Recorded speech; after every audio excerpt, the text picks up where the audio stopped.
with magnets, and I'm going to do domain theory here for you. So, domain theory. How magnetism actually works is well beyond the scope of what we're going to try to teach here. You just have to be essentially satisfied with the fact that certain metals can hold magnetism permanently, and other metals react to magnetic fields, and other metals are non-magnetic. And non-metallic substances are not magnetic, okay? At least not permanently magnetic. So there's a few types of magnetism. The first is ferromagnetism. Ferromagnetism. And if you recognize ferro, that comes from ferrum, which is the Latin for iron. So these are iron magnets, iron-based magnets. And we would also know them as aka permanent magnets.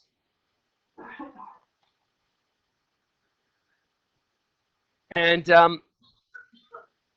the origin is that it was known that iron could hold magnetic effects. It could become permanently magnetized.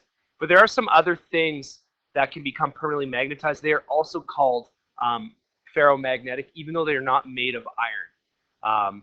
Neodymium is one of those things. I don't even know how to spell it. Neodymium.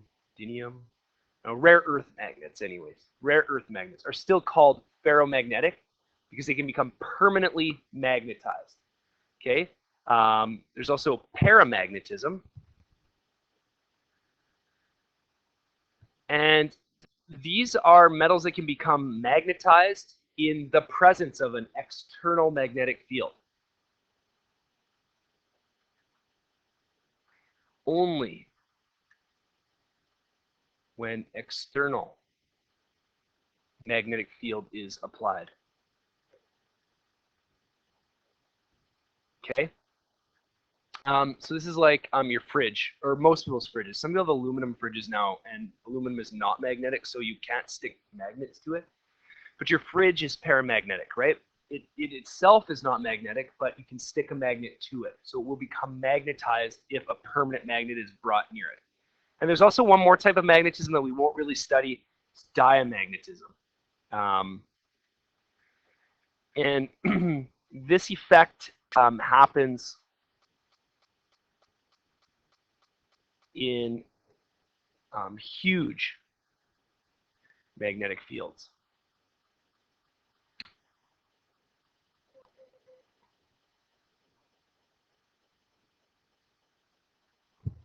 So just a few questions about diamagnetism are coming up.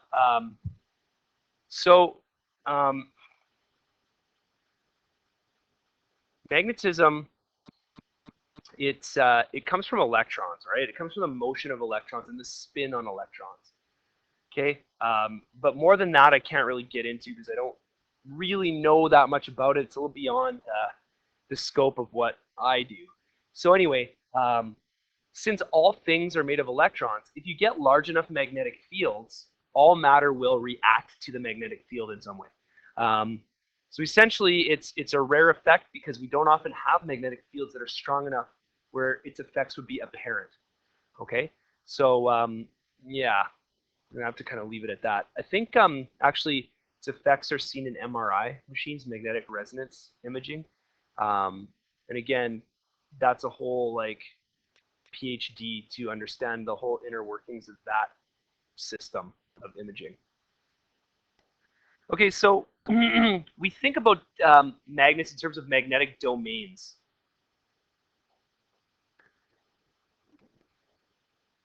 So what a domain is really is if we imagine that we have a bar magnet. Let's draw a picture of one here. Okay, so this is going to represent a bar magnet. We say that inside a permanent magnet, there's some areas, there's many of them inside all stuff. I'm just going to make up what I think it might look like. Okay, so what these are regions within the metal. Okay, so let's say this is an iron magnet. It's an iron bar magnet. Well, inside there, there's little regions, each of which behaves like a little wee magnet, okay? And these domains can move. So if we get these domains to more or less all line up in one direction, they might not be perfect, but they'll be kind of more or less pointing all in the same direction. The sum of all of these adds up to creating a magnetic field, okay, for the bar itself. So we would say then that this is the north and this is the south. And if we remember, magnetic fields run out of north and into south, okay, around this object. So all those little domains add up together to create a magnet, okay? So if we have like a bar magnet that's lost its magnetism, okay, essentially what's going on there is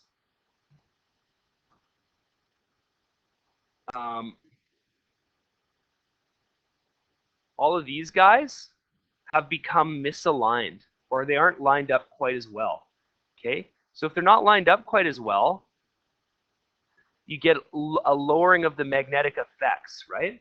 And in something that's completely non-magnetic, the domains are so randomized that there's no overall magnetism to it, okay? So this would be less magnetic because most of the domains are misaligned, all right? So in, that's funny, in non-magnetized substances,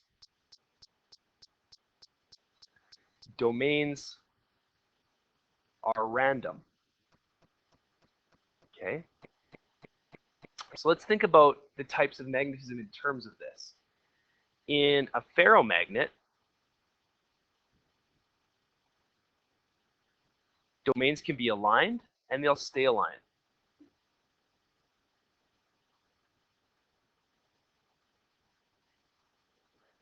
You can actually like make this happen. Like if you had a good strong magnet, you had like a steel needle, by rubbing the needle a few times with the magnet, you can often cause its domains to align and it will become permanently magnetized. So they align and stay aligned. With a paramagnet, it's a little bit different. Okay, domains will only align while there's an outside field.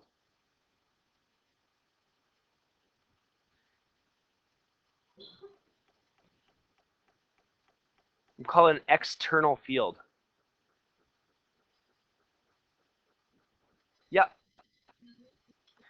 So just to continue on this, so ferromagnets are, if you want, actually, we'll make a word.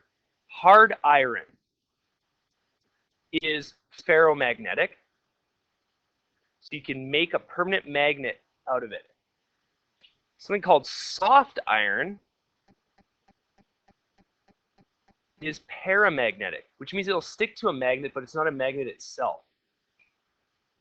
Okay, so in domain theory, if we put a ferromagnet near a paramagnet, the paramagnet gets an induced magnetic field in it, and therefore will stick to the ferromagnet.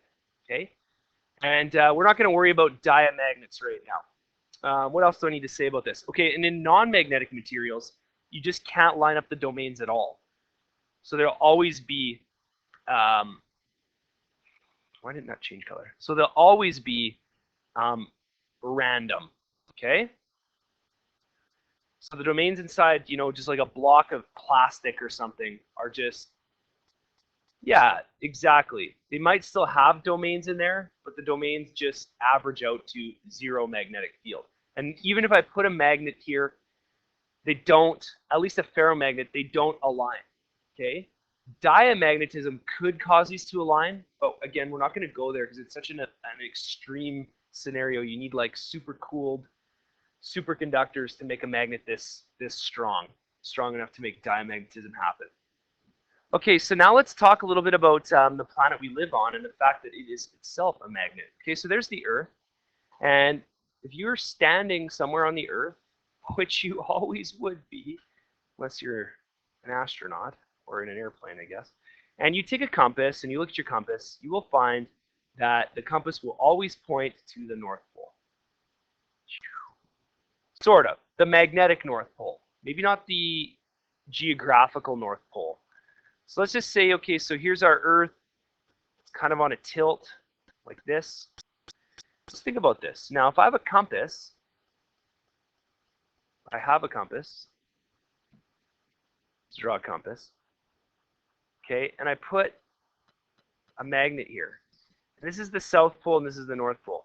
I will find that my compass will point here. Does that bother anyone? You cool with that? The compass points to the South Pole of the magnet, right? But when I take a compass and I put it on the Earth, it points to the north. But what that must mean then is that north is really south. So if I put a bar magnet to represent the Earth's magnetic field, this must be the south and this must be the north, right? By the behavior of compasses. So that really means that Earth's magnetic field looks like this and like this.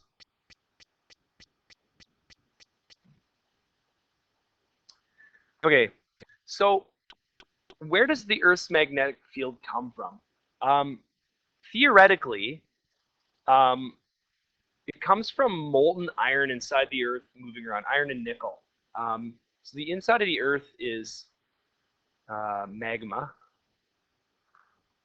I want that to be red. There we go. Okay, so the inside of the Earth is it's like lava, right? It's really only the crust of the Earth that's solid. And so this magma can like swirl around. It's made of magnetic materials, right? It's made of iron and nickel. Okay, so the theory is that the swirling motion of this metal inside the Earth is what creates its magnetic field. It's sort of theoretical, yeah, because you can't really get down in there and directly measure. But I mean, it's quite sensible, right? Is moving liquid metal inside Earth. Okay, and so because of that, the magnetic field is not uniform and it's not necessarily exactly stable. So what happens is the compass will like not necessarily point to geographical north. So geographical north is the actual north pole of the Earth, the axis upon which it spins. And if you know that, there's this thing called the North Star.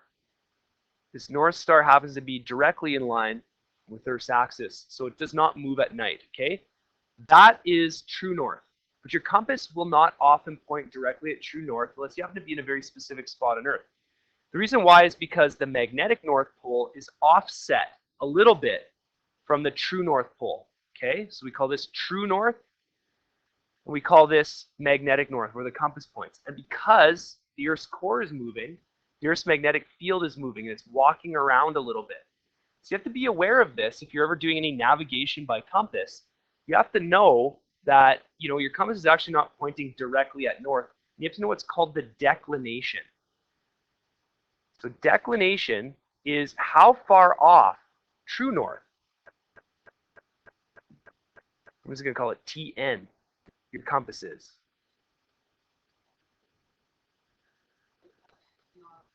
Okay, so I found a little declination map, and you'll see this green line here. If you stand on the green line with a compass, let's find a color that works. None of these colors want to work. Why? I don't know. All right, so anyway, if you stand on this, okay, good, on this line, okay, your compass will point to true north. Now, why might that be? So let's imagine, okay, we've got a globe here. So you can imagine this is a globe, okay? And magnetic north might be right here. And then the North Pole might be like right behind it, the true North Pole, okay? So if I'm on this line, my compass will aim right through at true north, okay? But you can imagine if I like moved over here, right? So now I'm standing over here. It's like more pronounced up here, right? This is a 20 degree. So my compass will point there, but actual true north is up here, right? So there's a 20-degree adjustment I'm going to have to make to know where actual north is. It's to the left of where my compass points by about 20 degrees. If I go over here, right? Well, I didn't draw it quite right, but the same principle might apply, right? This is now true north's up here, but my compass is pointing there. So if you're navigating with a compass, you need a map like this so you can understand, how you have to make an adjustment if you actually want to like travel true north, right? If you want to go truly north, you gotta go here, or any other direction, right? Because they're all based on the cardinal directions. All right. So this concept is called declination. And there's one more principle actually to think about, which is kind of interesting, and that's inclination. Okay, so let's talk about that as well. And then I think we're more or less done with magnetism. But so let's say we have the Earth, and we remember that Earth behaves as if, it doesn't actually, but it behaves just like inside of it is a bar magnet, right? So it looks something like that. Well, what would happen if I stood like right here with the compass? Well, my compass would just like lay flat and it would point north. But if I went here with a compass, my compass would tend to like try to point straight down, wouldn't it? So just to like fix that so it's a little more reasonable to what it would really be like, let's actually draw a little person holding a compass. So if I'm like somewhere around the equator, say, and I've got my compass, and there it is. Okay, the needle of the compass would lay flat. So just remember what a compass needle is. It's like a pointy little projection, okay, like a little point. And sitting on top of that with a little cup on it is a freely rotating magnet, right, that just sits on there. So if I'm at the equator, right, I'm in line with Earth's magnetic field, no problem, my compass lays flat. If I go to stand like way up north somewhere and I hold my compass, I hold it flat, the needle of that compass is going to try to like point straight down into the bottom of my compass, right? It's going to like, and you know what, I actually drew these wrong, didn't I, right? Technically, this should be the south and this should be the north. I mean, it's all sort of more or less arbitrary, but just be correct. Okay, so if this is the scenario, you can imagine this compass would tend to dip down and it might strike the bottom of my compass container. To combat this, you have different compasses for different levels of latitude, okay? And the opposite is true, right? If I took a compass here, the compass needle would try to point like straight out of the compass and it wouldn't work. So what they do is, in the northern hemisphere, they weight the back of compasses. They put a little bit of extra weight here to account for the fact that the field lines are actually kind of like pointing downwards from the perspective of someone standing up north, right? At the equator, they don't need to weight it, right? It should be equal on both sides. And here, when it tends to point up, they would weight the North Pole, right? And there you go, right? That's kind of how inclination works. Inclination, what angle from horizontal the magnetic field is pointing, right? So if this is, if this is horizontal to the surface, now I've got an inclination that's up. And here we've got an inclination that's down. So that's declination, how far from true north my magnet is actually pointing, my compass is pointing. We have inclination, how high up or down from the horizontal my magnet is pointing. Okay. Now, what does the magnetic field of Earth do for us? Well, it actually protects us from solar wind. So what comes flying off the sun in the solar winds is ions, charged particles like protons and electrons, essentially, as well as things like alpha particles and so on. Particle radiation like this can be very damaging and very dangerous to living things as well as electronic equipment and so on. But luckily, charged particles react to magnetic fields when they're moving. So what ends up happening is these charged particles, as they come flying off the sun, interact with Earth's magnetic field, and it pushes them around, and most of them blast right by Earth and off into space and cause no damage. The ones that do make it into Earth's atmosphere get channeled up to the north part, okay, or the south part, and come down into the Earth's atmosphere around the poles. And when they interact with the atmosphere, they cause all kinds of like colored flashes and so on, as these high energy particles interact with the atmosphere. And you get auroras, okay? So aurora borealis up north. And down south, aurora australis. I think it's australis, actually. Australis. Okay, so South Pole auroras are called australis and North borealis. And that is the magnetic field of Earth channeling particles, channeling the solar wind into the North and South Pole regions. What else do I need to say about that? If there were no magnetic field, it would be very difficult for life to exist on Earth. It would get bombarded with high energy particles, and essentially it's ionizing radiation, and it would cause living things to die. Okay, and just to wrap up, I just realized there's a couple more things I just wanted to say about magnets in general. One is how to destroy a magnet, how to make a magnet not work anymore. So you can actually, like, physically, by hitting it, so if we have a magnet here, right, the domains are lined up. If you strike or smash a magnet, it can actually jar the domains loose. So hitting or jarring magnets may cause loss of magnetism. And the other way is to heat them up, okay? So if you heat up magnets, eventually at a certain temperature, they'll get warm enough, the molecules will shimmy around so much that they'll become demagnetized. That is called hitting their Curie point. So the Curie point, this is the temperature when magnets heat up enough to lose magnetism.